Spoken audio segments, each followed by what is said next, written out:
Jim Corner is back with us this evening. He's going to be sharing with us a report on the work that he's doing over in Cameroon with World Bible School here at home. And so Jim is really busy. I mentioned this morning that Jim began his ministry in 1978 as a full-time minister in Ferris, Texas. He served that congregation for 13 years, and then he made a trip to Ghana, West Africa with Jake Coppinger with a World Bible School effort that was going on there. And that really charged him and changed his life in an incredible way that caused him to decide to go into full-time mission work around the United States as well as over into Africa. This next year in 2026, he'll make his 100th trip over to Africa. He went to Africa from 1988 to about 1990. What's that? I can't remember. I just drew a blank. From where? Never mind. Okay, let me back up. Okay, so he started going to Cameroon in 1997. He made an exploratory trip, and then in 1998 he made his first trip to Cameroon, and he's been going every year since then. And so Jim's going to come and share with us the work that's going on in Cameroon right now. By the way, this guy is one of the best African guys to go to Africa because nothing bothers him. He can sleep on a rock. He can go without taking a shower for 2 weeks. He doesn't care if he shaves. He'll eat anything. So anyway, that's a great missionary. Africa.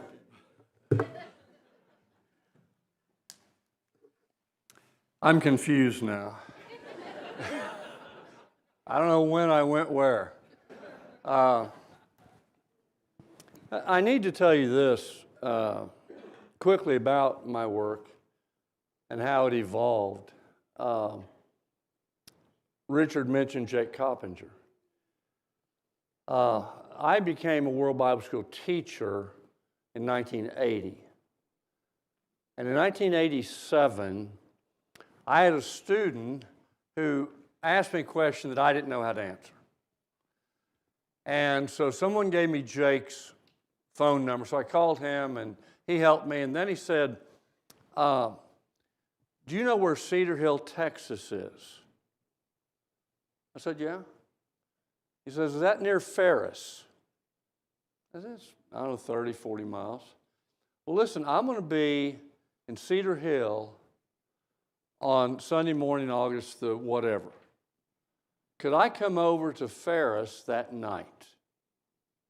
Now, we didn't have elders.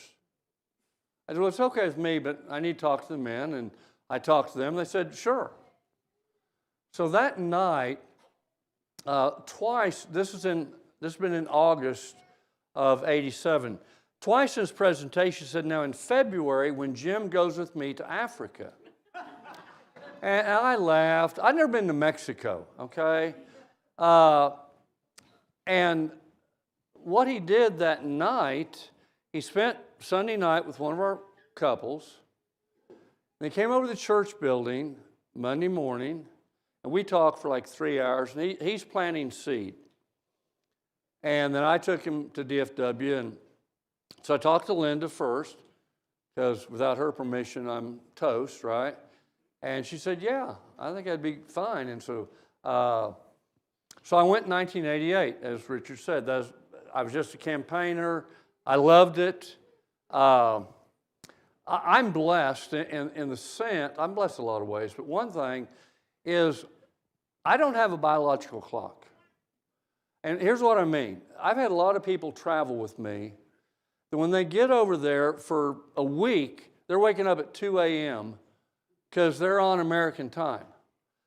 The very first trip I made, I went to bed immediately that night, got up the next morning. I don't have jet lag when I come back. It's a blessing. Well, here's where Richard comes in. Don't laugh. This is good. Do they laugh at you a lot? Or? Okay. What happened, I went in 88. In 89, me and 2 other guys went. Jake was supposed to go, and he had to bail out because of health at the last minute. And so we had 3 Indians and no chief, okay? That's okay. On my first trip, I'm just happy to be there, and whatever Jake tells me to do, I'll do what he did. On the second trip, I started paying more attention. You know, I think this is good. I think maybe we could improve this and junk like that. And so when I got back, because in my mind, I'm going to be a local preacher, you know, for the rest of my life, and once a year I'm going to go to Africa. That was in my mind.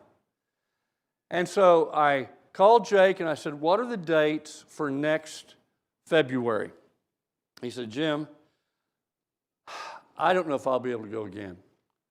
So if you want to go, you're going to have to put your own team together. That's okay. And so I asked him for some names, and one was Richard Sutton. And Richard and I were in Accra in some hotel one night,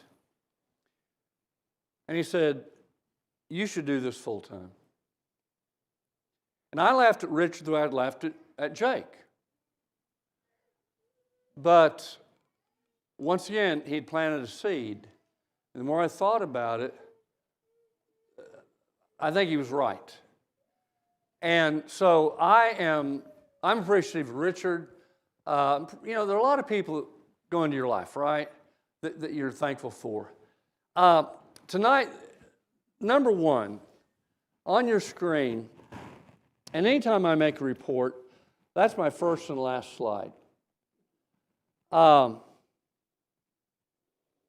I calculated, I got my little calculator out recently, and I've probably said grace around 60,000 times in my life.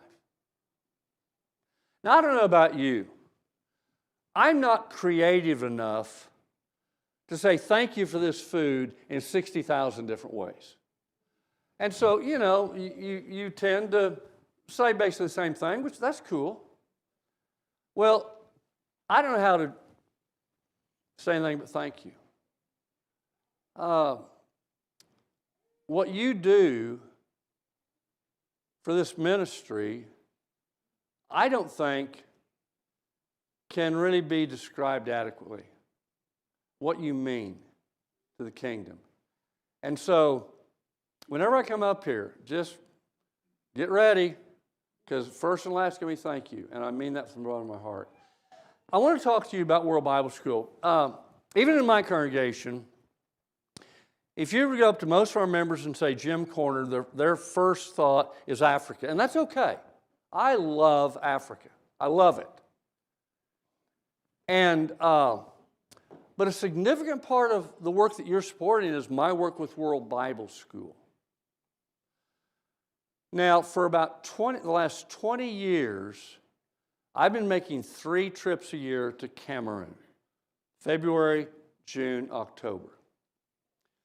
Well, in January of this year, World Bible School tapped me to do a lot more stuff for them. For example, last Saturday, I was in Casa Grande, Arizona. It's about 20 miles south of Phoenix.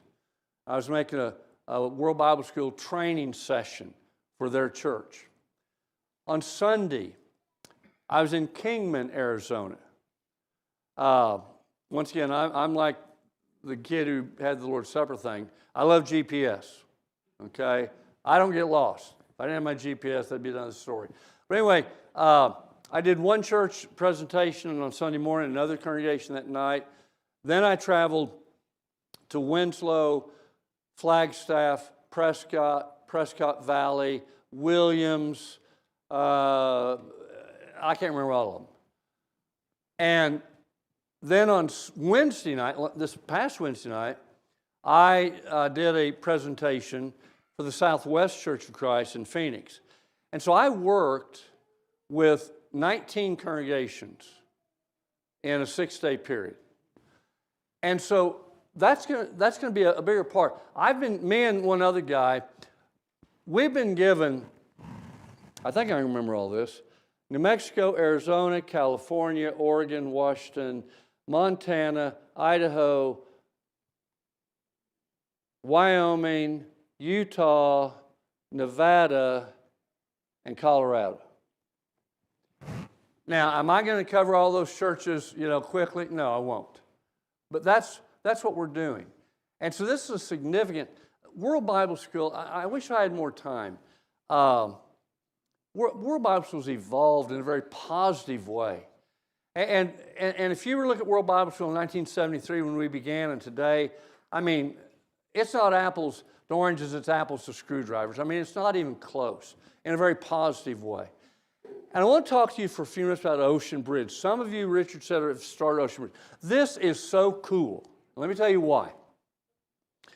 One of the problems we've had forever in World Bible School is postal systems in third world countries that are not reliable. When I have an American complain about the United States postal system, I say, hey, get involved with Postal World Bible School, and I guarantee you around Christmas time, you're going to send your postman, Christmas card and $5 or whatever you're going to send him. We've got a great postal system. That's not true in a lot of third world countries. So here's how Ocean Bridge works.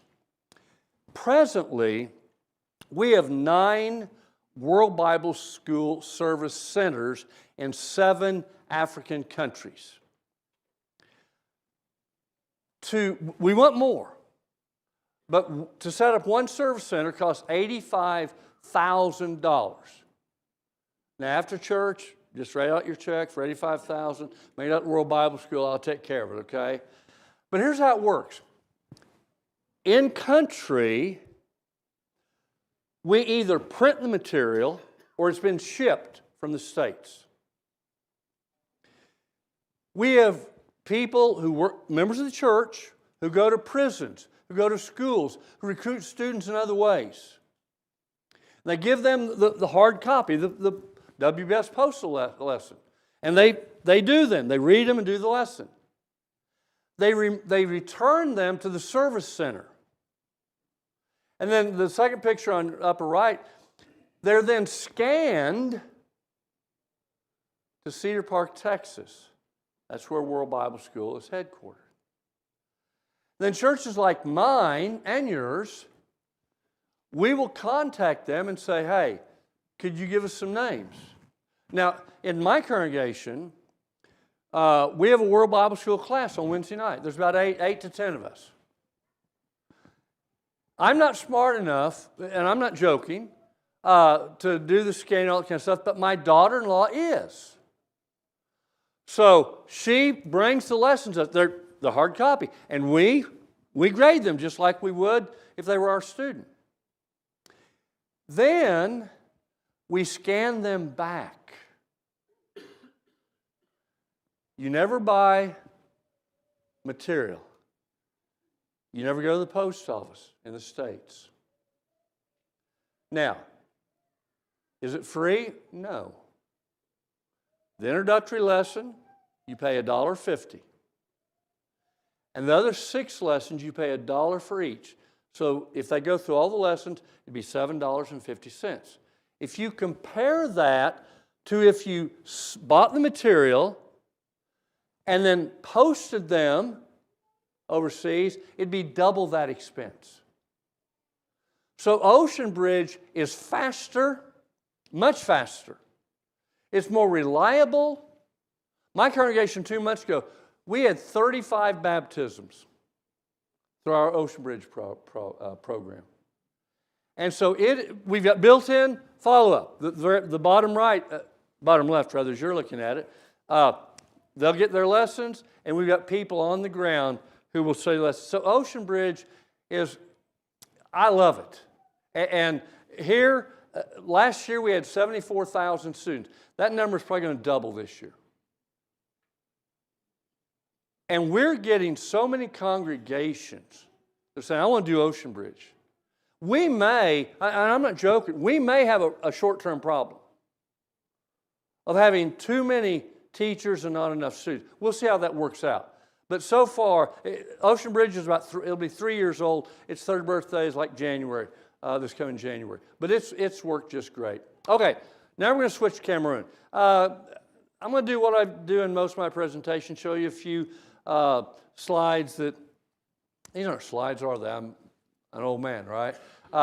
Whatever these things are, that hopefully you'll find entertaining or amusing. If you don't tell me. I get my feelings hurt real easy, okay? So if you don't like it, just Keep it to yourself.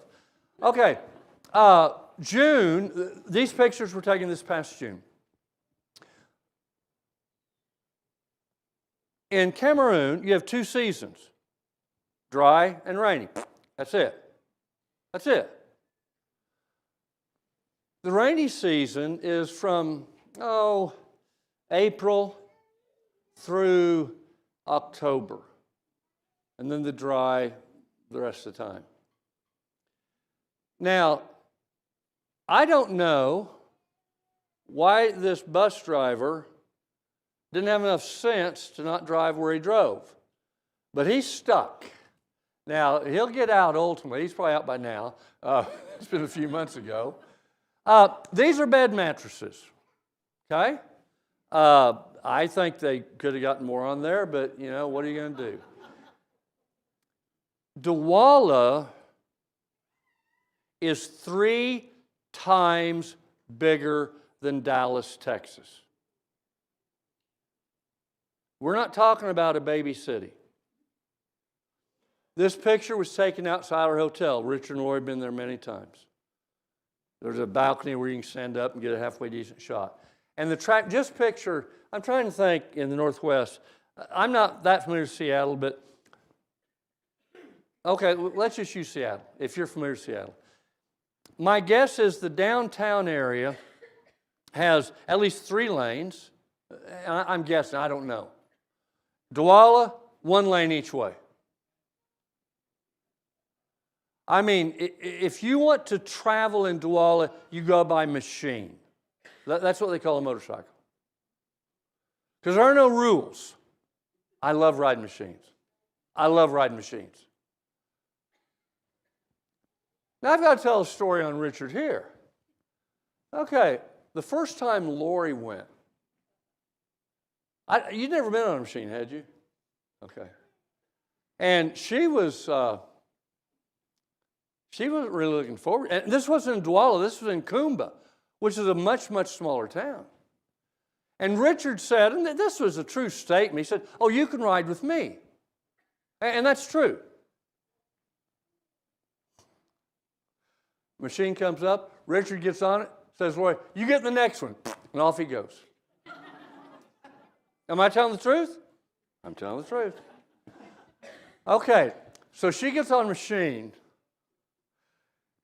and what I was told, number one, she nearly squeezed the guy to death and was screaming the whole way. Okay, at lunch that particular day, I had some stuff I had to do at the hall. I couldn't go back to the hotel. So Richard and Roy went back, and a brother named Francis, who had a machine, he took Lori. And I mentioned him that morning about her screaming and holding on tight. He says, "Oh, yeah, yep, that's what it was." Okay, they can carry anything on machines. There's a guy there. You can see his left leg and his left arm. That's rice. I don't know how much weight that is. It's a lot of weight, whatever it is. And what you can't tell, there's 8 people in that car. No, there's 8 people in that car. Here's just another picture of, this is in a suburb of Douala. Okay, this is a cool story. I was in Kasamba, and we taught some people, and we had like 2 baptisms. So we went down to the stream. And the slope was not ultra steep. It was a little steep, but it was very muddy. And the brethren were afraid that the old man, that's me, might have problems.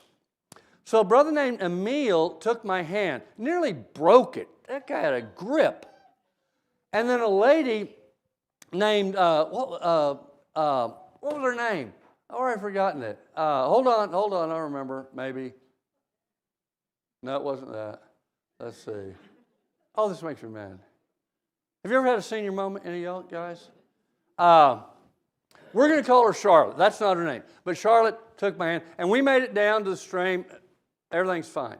Lydia was her name. Okay, on the way back, Lydia took my hand. I said, no, Lydia, let me take your arm. Let me hold on to your arm. Okay. Well, we went a little ways, and she fell down. I did not. And I helped her up. And Louis Besai, who's been here before, Louis behind laughing. He said, I thought Sister Lydia was supposed to take care of Brother Jim. Brother Jim's taking care of Sister Lydia. Well, anyway, we get back up to the truck, and Louis, we're going to go back to the hotel. Lydia said, no, absolutely not. We're going to take care of our guests. That's me. Now, the picture there, that's after the foot washing. But they took a bucket, and I put one foot in. Holy Moses. I've never had such clean feet in all my life when she got through with me. She put lotion on them. And while she was doing that, Pascal, who was the preacher, was washing my sandals because I was totally covered in mud. And like I said, when that picture was taken, I'm good to go. But it was just cool. We had 38 Bible studies on this campaign, 19 baptisms, 2 restorations. Here's Louis, along with me. Louis is, him and John Claude are just outstanding translators. You don't have to work with a translator. Okay, let me give you an example. On the English side, now we can't go to the English side because of the crisis, but when we could, they speak Pidgin. It was a slave language is what it was. But you can understand it, so if my translator messes up, I'll say, no, I said, and I'll correct him, okay? Someone like Louis or John Claude, number one, you can't lose them. They're going to step with you. And you can use idioms with them. You can't with a lot of Americans. A lot of Cameroonians. Because they don't understand our lingo. I was in Ghana one time, and I'm preaching away, and I said, y'all. And it stopped my translator dead in his tracks. And I knew immediately what I'd done, but I wanted to mess with him. I said, y'all. Y'all. He gets this panic look on his face. I said, you never heard the word y'all? I never heard that word. Well, Louis, one time I was emailing Linda, and he's looking over my shoulder. Talk about eavesdropping, right? And I said, I'm fixing to go. And he said, no, Jim. Fixing has a G. I said, it's not fixing, it's fixing. And now, Jean-Claude and Louis, they use fixing. They use a lot of Texas lingo. But he's just a great kid. Okay, here's the worship in Kasamba. As you can see, it's in a house. The owner of the house, his name is Armstrong. You can pick him out. He's the guy with the yellow and blue and red outfit, okay? Okay, these 2 little kids, I don't remember their names, but the boy, he came up to me and he said,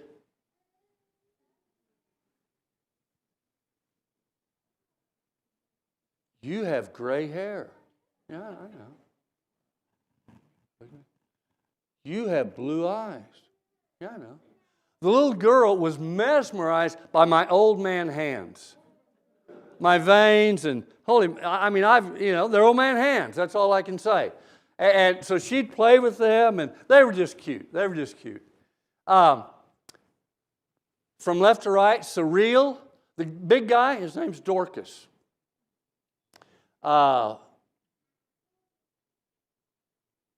Lillian, yeah, and then Louis. Okay, here's another cool story. Thomas is the preacher in a village called Copina, where we worked. I taught and baptized Thomas like 14 years ago. I'd lost track of him. Not only did he become a faithful Christian,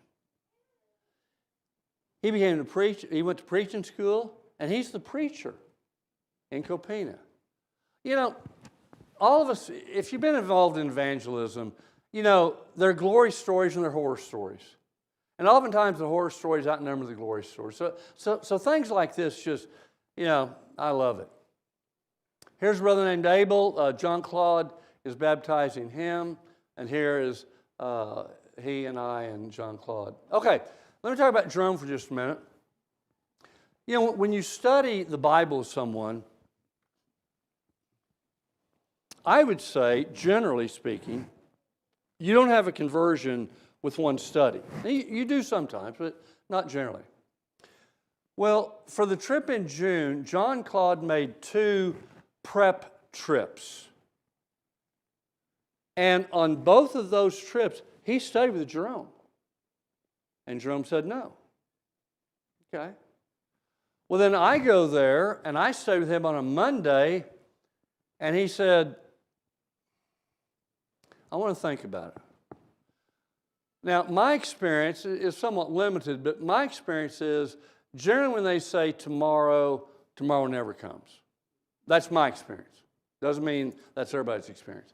But the next day I went back, we studied for several hours, and he was baptized into Christ. And so he's your brother now. Here are the Copina converts. Okay, Bamono is where Louis preaches. Bamono is a village. Okay, Douala is the big city. Bonaberry is what we would call a suburb. And Bamono is outside of Bonaberry. The church there, if you go back 20 years, somewhere in that ballpark, it was around 40, which for a village church is really pretty good. But it had gotten down to like 10. And Louis and some other evangelists went there. Now, this has been over a year ago. And did some evangelizing, went to backsliders. And bottom line, now that picture there's still some people inside the building. But they're around 50 to 60 right now, which is, once again, for a village church, that's really great. Okay, you cannot get from this photo everything that I'm going to have to describe some things for you. Now, to get down in that water, there are tree branches, okay, and you've got to step just right. But the guy they're putting in is blind. 5 years ago, he had some eye problems. I don't know what they were. He had surgery. He's blind as a bat now. The surgery's totally blew up. So they're saying, okay, Danielle, go a little bit to the right. A little more. Okay, now, bring your, that's how you had to do it to get him in the water. Here, Louis, Raphael helped just hold Danielle up, and he was baptized. St. Clair is his brother. Now, once again, and I mentioned this earlier, when you, or I kind of did, when you teach someone the gospel and they're baptized, there's no way that you can predict how strong they'll be. Will they fall away? Will they do X, Y, or Z? You don't know. Now, sometimes you have a good feeling. Sometimes you don't have a good feeling. And once again, God knows, I feel really good about St. Clair and Danielle because it had nothing to do with me.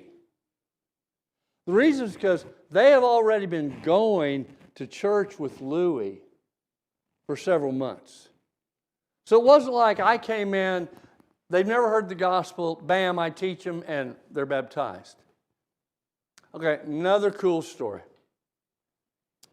Marinette, I taught her the gospel about 12 years ago.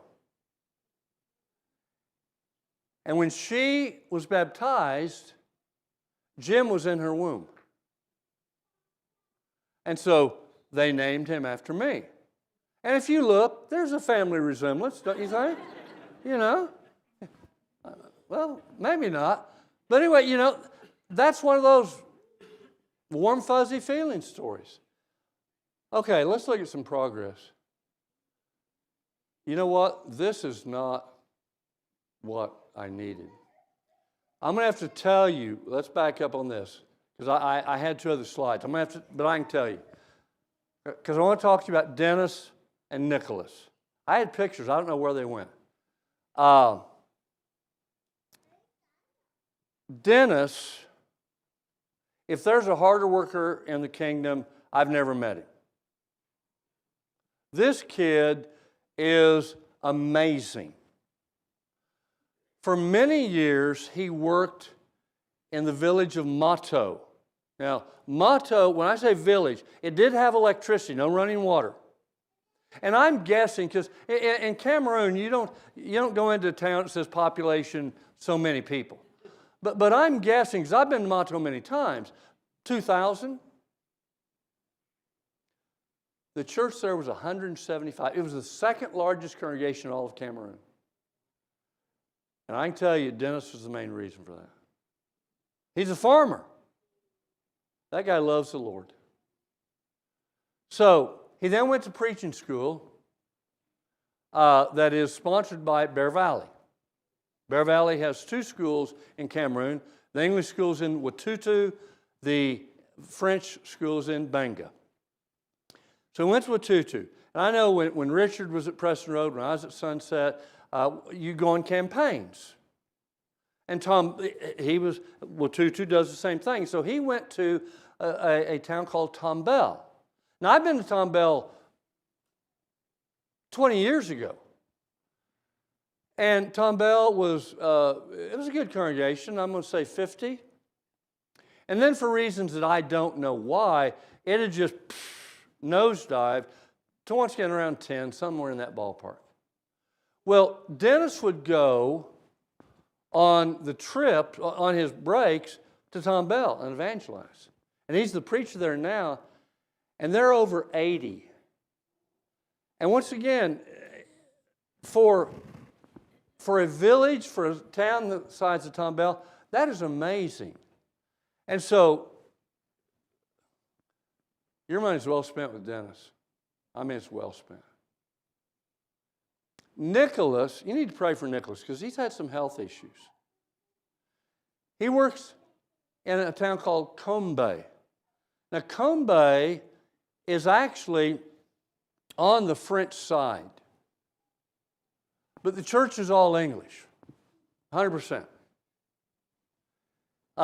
Nicholas speaks as much French as I speak Japanese, okay, which is 0. Well, he probably speaks a little more, I guess. But anyway, the picture I had, I apologize because I had these pictures out. I told Art, I said, I'll take care of the pictures, and I messed up. But the picture I was going to show you, just have to envision in your mind, is Nicholas with 2 converts on either side of him. And so Nicholas is doing a good job. Okay, what progress can we see? There are many more congregations and members in Cameroon since 1996 when I first went there. Now listen, hey, I want to be so clear. I want to be so clear. This isn't because of me. The first American in Cameroon was Wendell Key in 1967. He and his wife Barbara were doing mission work in Nigeria. Nigeria and Cameroon have a common border. And what happened was the Biafran War broke out, and they had to leave. I mean, they had to get out of the country. Well, they just hopped into Cameroon. Happened to be the English side. Hallelujah. And so they started evangelizing and doing all kinds of stuff. And over the years, there have been so many other people. But since 1996, when I first went, and I know Richard went first in 1999, it's night and day, in a good way. Dramatic changes. Let me give you just one example very quickly. When I first went to Cameroon, virtually every congregation met Sunday morning only. That's it. They had Bible class worship, they're done. No Sunday night, no midweek, no nothing. Now, my task is not to be the father of the church in Cameroon. I'll give advice, but I'm not there to order them or even try to order them. But I've talked to a number of them and said, you know what? You know, it it would be good for you spiritually if you met together more often. And today, most of the congregations in Cameroon meet a minimum of 3 times a week and some 4. And that's just one example. They have a greater Christ-like mentality, which makes me happy. And this progress is due to faithful saints such as those at Linder Road. Let me tell you something. I will never say it enough. I will never say it too many times. We're partners. Remember the Philippians 1 passage. Paul talks about the partnership he had with the Philippian church. The Philippian brethren didn't travel with Paul, did they? Well, depends on how you look at it. They didn't physically travel with Paul, but they traveled with Paul because they fund him. And so, like I said, those words, they come from my heart. They really do. But here's the reality, and I know this. I will never be able to adequately thank you for what you're doing for the work in Cameroon. Now we're going to sing a song of invitation. I want you to think about something. Every time we have an invitation song, everyone in this room makes a decision. Now most of us will decide not to come forward. That's cool. But we make decisions. Now this is part of a menu in Douala at a restaurant that Richard and Lori and I have been to. So you have fish cooked in a leaf, porcupine in a jar, and crocodile with termite sauce. Now that's the one that Lori got. Lori said, that termite sauce, she said, Jim, I have tried and tried to get that termite sauce nailed down here in America, but I just can't, it's just not the same, you know? And so if you go over to their house and there's some sauce over there, you might want to ask her first, hey girl, what is this? As we prepare to sing, it's decision time. Maybe someone in this room has never decided to follow Jesus, and you're ready to. That'd be great. We'll hang around and witness your new birth. We'll be happy to do that.